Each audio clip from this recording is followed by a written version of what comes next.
My name is Eliad Kimhy. My colleague and friend here is David Catalan. We're security researchers at Acronis Group. So let's start with a bit of an overview about this group. So who is Sidewinder? We're going to get into some of the history of this group in a bit, but to summarize this group, maybe three main themes. The first one is Sidewinder is not considered a very sophisticated group. This is because they use old vulnerabilities. The vulnerabilities you're going to see here today are almost a decade old. They also use tools that you can find everywhere. They are not using any 0 days, so they're not really considered very sophisticated technically, but they do have two really clear advantages. One is that they are very, very persistent. So they will go for a target and they will continue to attack the target until they get what they want. This seems to work, especially in the region that they operate. The second thing is they're very, very good at social engineering. So they do understand their targets, they do understand the region, the geopolitics, and they make good use of this to great effect. In recent years, we're seeing that every target that they choose is chosen specifically. They spear-phish very well, so they really, really go for the targets they want to hit, and they use their knowledge to get to those targets. So this is the mark of, this is what makes them successful as an entity. The last thing to keep in mind as we go through this presentation, we are going to be talking about credential theft. We're going to be showing an attack that ends with a stealer stealing credentials, stealing information. But that is not the goal, that is step one. Their goal is eventually long-term espionage. To do that, they need to operate in specific ways. They need to make sure that they're not discovered. They need to make sure the target doesn't suspect anything. It's not a smash and grab. You know, they're not just there to grab the Bitcoin wallets and if they get figured out, whatever. They need to stay hidden, and that's another key to their success. Keep these themes in mind. So, 2012 is when this APT is born. Reportedly at first, one of their earliest targets is the Pakistani military. And indeed, most of their targets tend to be in Southeast Asia, countries around India, so Pakistan, Sri Lanka, Bangladesh, and so on. We'll talk about that in a bit. And a lot of the organizations that they're attacking, military organizations, governments, so they really aim for these high-level targets. In 2018, that's the first time that they are actually, let's say, discovered, or attacks are starting to get attributed to them. And so this is Kaspersky, I believe, in 2018's first sort of fingerprints this group, and then starts going back and looking at the sort of TTPs, all the different IOCs, and they say, okay, this group is active since 2012. Initially, they really are considered this type of like low effort group. You know, because they don't use any, let's say, sophistication. Sophistication is a relative term. You know, I don't love using it, but we use it all the time as security people. But it really is considered low effort. 2020, one of the biggest sort of methodologies is just copy, paste, and attack. They sort of forego, you know, they don't really change their operations that much. They just keep the same methodology, the same type of attack. They also are not very targeted yet at that point, so they just kind of, I wouldn't call it spray and pray, but they do these sort of larger, more widespread attacks. And so they're just copying the same thing over and over, and repetition is a strategy for them.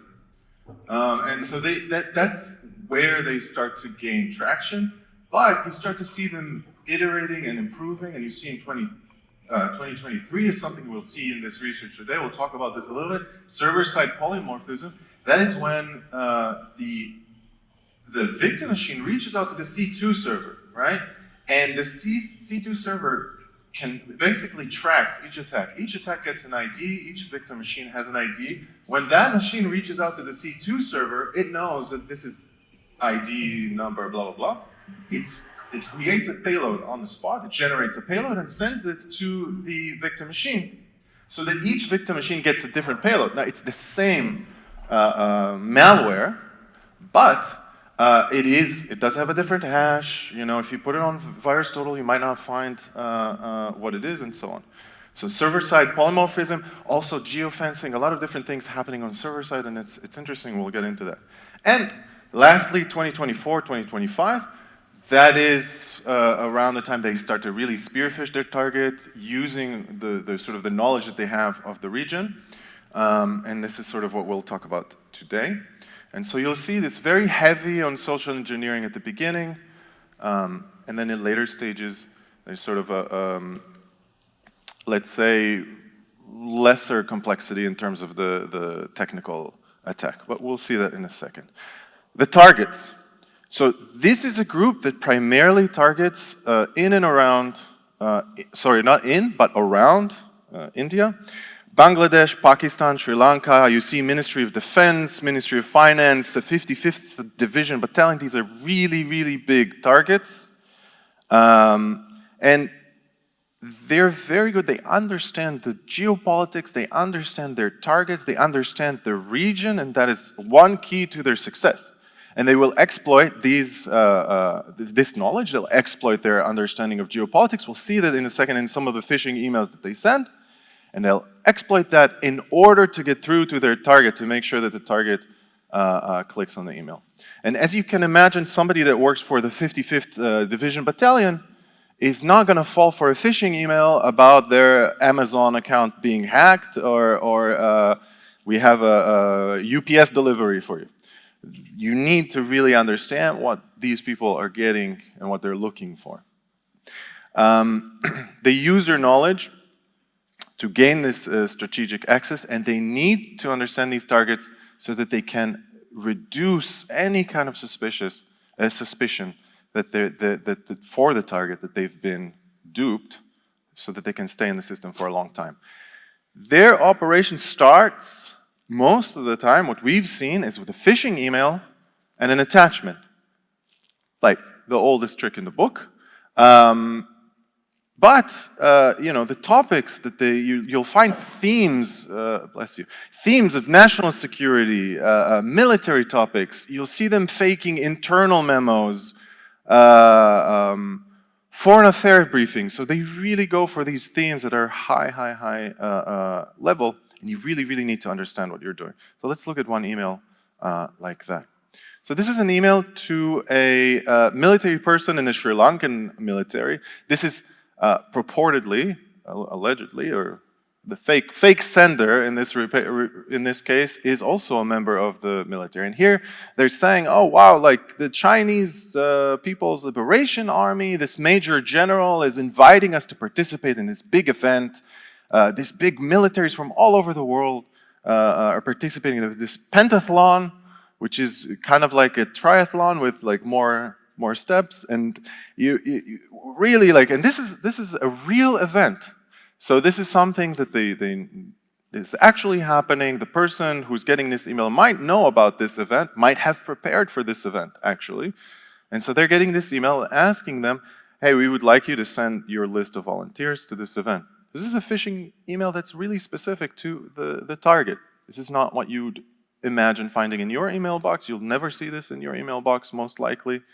And you can see that the documents that they're faking, they look very official. They have a lot of sort of these markings of an official document. And again, this is made to reduce suspicion.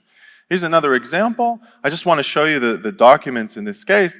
So, you know, I think we can kind of tell which one is fake.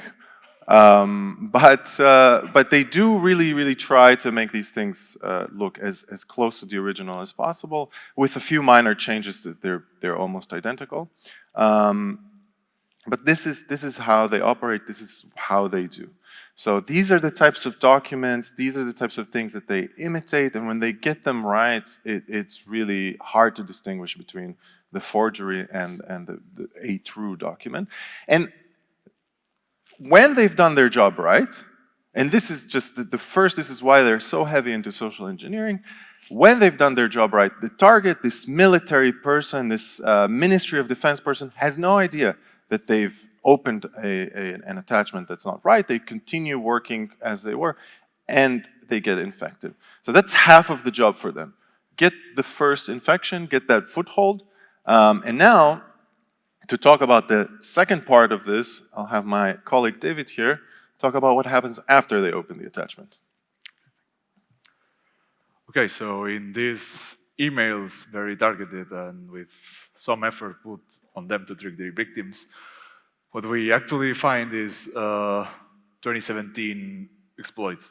So we start with this old Office vulnerability where you could embed an OLI file, an OLI object, sorry, and it will trigger the download of an RTF file and the execution of its contents.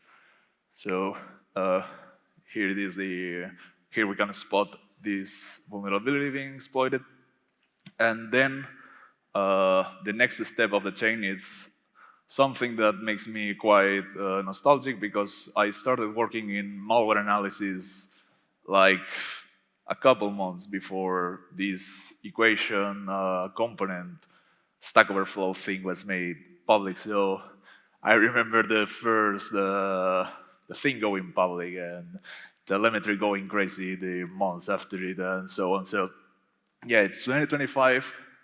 I think this is still one of the most employed CVs, at least, to deliver malware, so I guess it will never get old. So anyway, what this consists is, again, in a Stack Overflow, and then it will be triggered and shellcode will be executed.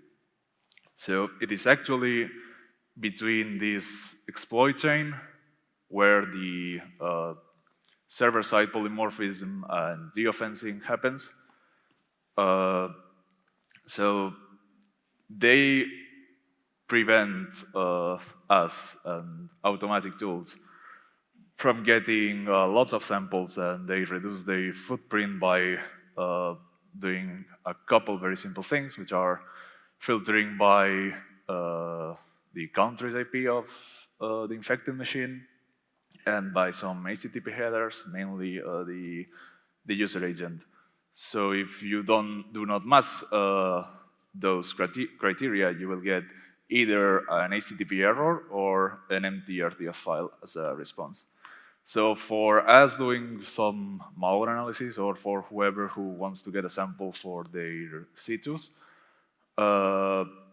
you need to play a little bit. But of course, knowing this comes from an Office exploit, the Office-alike user agents should be a good way to start from. So yeah, you just put your VPN to match one of their target countries, and you put fake or one of the user agents of Office, and you probably will get this payload. And as Eliad mentioned, every payload will be different for every victim, so hash changes, nothing very fancy going on there. So again, back in the shellcode, we have some anti-analysis, nothing very fancy either. We have some encrypted stack strings, and then some anti-sandbox checks. It will check for the RAM size of the infected machine, and then check if there is this .NET local 32 DLL loaded to detect anti-analysis tools. And after those checks, it will just decode its payload with, again, nothing really crazy, just an XOR encryption with one single byte key. And for the next stage, what we have is a custom payloader and an embed DLL file. The payloader will just allocate memory on the Explorer process and then launch the payload using create remote thread. And this payload turns to be a StealerBot installer. It is a DLL that has an export called ice cream. Again, very basic anti-analysis. It just checks the process environment block, this structure that holds a lot of information about the process, and malware developers like to play a lot with it. And within that structure, there is this flag called being debugged, which tells the program if it has a debugger attached. So after doing this check, the DLL, the installer, gathers some very basic hardware information and OS information like username, machine, memory, and that kind of stuff. And each of these fields is separated by the word defenestration. I don't know what's up with this word. Maybe it has to do with it being Windows malware. But yeah, after that, this is encoded in base64 and sent back to the C2. As a response, we will receive a configuration for the installer, which just contains the parameters required to install the malware. And in this case, we receive 3 files. The first one is a legitimate executable that it's vulnerable to DLL side loading. So of course, after it, we have the DLL, which is in fact another payloader and decryptor, and then we receive some binary data file which contains the stealer bot encrypted. There are also some other parameters in there, like the protocol, which for these attacks we observed, it was HTTP, so yeah, 2025, but still operating in plain sight, I guess. And the installer, the path of the installation. So getting everything together, it is not a very sophisticated, again, kill chain. You know, starting from with the Office exploits to the stealerbot installer, the side loading binary, and then the stealerbot. Stealerbot is just information is stealing malware.